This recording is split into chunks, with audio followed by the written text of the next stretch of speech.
mercy. You guys remember the Arc 3.0 Titan that we thought that couldn't get any better? Well, Heart of Inmost Light is back. All right, Clyde, enough talking. Please tell us how this new Arc 3.0 Titan build is juicing. Let me go over the artifact first. Some simple mods that you're going to be using on pretty much all your Arc builds. So pretty much use these as a pretty much resources if you're playing on a Hunter and a Warlock. If you guys are enjoying this content, don't forget to sub to the channel. We're on the grind to 100K to get that play button, and Clyde's going to do weird things on stream, and I think you guys will enjoy it. But anyways, let's get into the video. First row is kind of up to you, but since I want to stun anti-barriers, I chose auto rifle. This build will not stun unstops unless you use the weapons with the intrinsic perk, or you would have to use the shoulder charge to blind them. But again, I'd rather use thunderclap. I'm going to be using arc, so I'm going to have my arc mod. If I wanted to use a void, I could use void, and especially we're going to be using a lot of melee in this build, so I chose to get the melee perk for cheaper. Electric armor, stay amplified longer, an extra 5 seconds. Thunderous retorts gonna buff my thunder crash by 30%. If you did want to swap to falling star right before you super, you can do that as well. When I stun champions with counter charge, I get armor charges amped up, so I gain damage resist while I'm amplified. Lightning strikes twice is huge after I throw the grenade. As long as I get arc final blows, it extends the duration of this benefit, and it's going to recharge your abilities. And also shock and awe, anytime you get an arc final blow while you're amplified, you summon a burst of lightning that damages and jolts targets. These work really well together because when you jolt a target, we're going to be going over our subclass now, Spark of Ions. Defeating a jolted target creates ionic traces.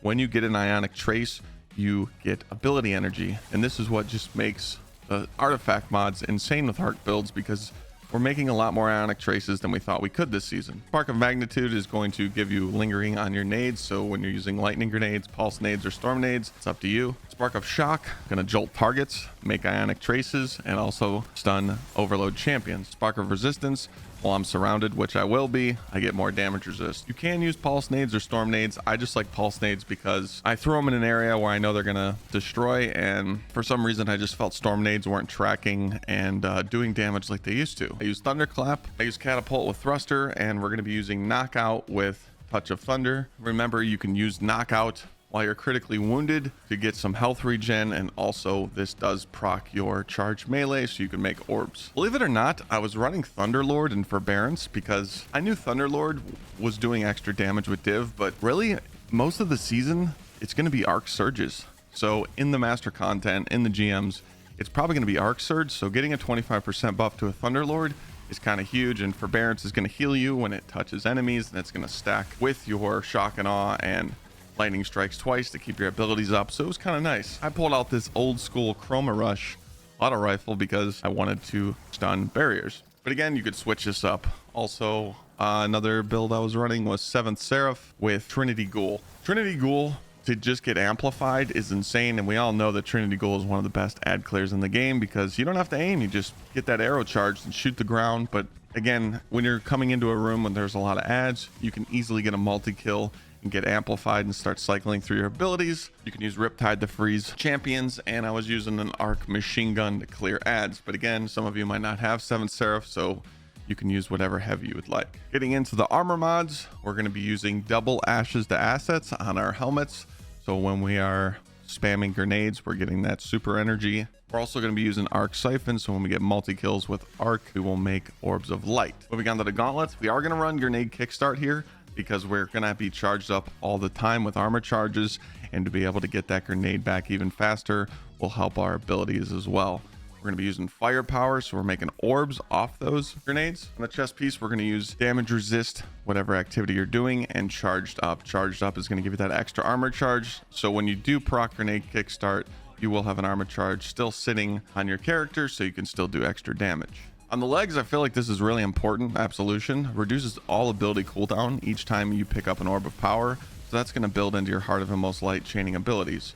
Also, Elemental Charge, mod that was just added this season. Collecting a Fire Sprite, Ionic Trace, which we're making a lot of those, Stasis Shard or Void Breach, destroying a Tangled is escalating chance to give you an armor charge. We're making so many Ionic Traces that it's pretty much just feeding us the armor charges with this. And then I just chose to do an arc weapon surge to get a flat 10% buff. But remember, most of the activities that you are doing, you're going to get the 25% arc surge anyway. Moving on to the class item, we're going to be running double bomber, so we reduce that grenade cooldown, and we're going to be using powerful attraction. Every time I use that thruster ability around enemies, I will pick up all the orbs that I've made in the room in my radius, and I will get my armor charges, also get my abilities back. Again, if you wanted to stack this mod does stack, and it does make the radius even bigger. So yeah, we all know this Arc 3.0 Titan shined when it first came out, and I feel like it's still good. Obviously, we can't spam nades as fast as we used to, but I feel like it's just a few seconds off. With making enough ionic traces when you pick them up, your abilities just charge really quickly, and I feel like anytime you're going to be running a master activity GM and it's arc surge, I mean, the nades and the abilities are really going to shine in this. And you know, last season we were mainly running Strand Titan, which Strand Titan's really good, and we still have the Bonk hammer build, but we don't have that unlimited volatile. But I feel like, you know, this season we can demonstrate how Arc Titan used to be fun, and it still is. Plus the super that's getting a buff now. I mean, to do 30% more damage on your Thunder Crash is definitely going to help you in these endgame activities. Plus we have to also think that Void Titan's going to be really good, and I'm going to be working on that build next. But can we talk about this drip real quick? So chat decided to make me a full RGB God of War Titan, but I put the photo finish shader on, and I realized that the God of War helmet that was in the store for the Sony collab, God's Bane helm, it actually changes color with the shader. If you're wondering where I got these gauntlets from, they're actually in the store right now, and you can buy them under the seasonal tab. You're going to go to the second page, and it's called Heart Trend. Yes, gamers, make sure you swipe those cards. Chest piece, we're just using an ornament for the Heart of Immortal Light. The legs are from Guardian Games, and so is the class item. But yeah, I know the Titan looks kind of funny, but it's kind of cool to light the Titan up like a Christmas tree. Again, hopefully you guys enjoyed this build. I'm having a lot of fun with it.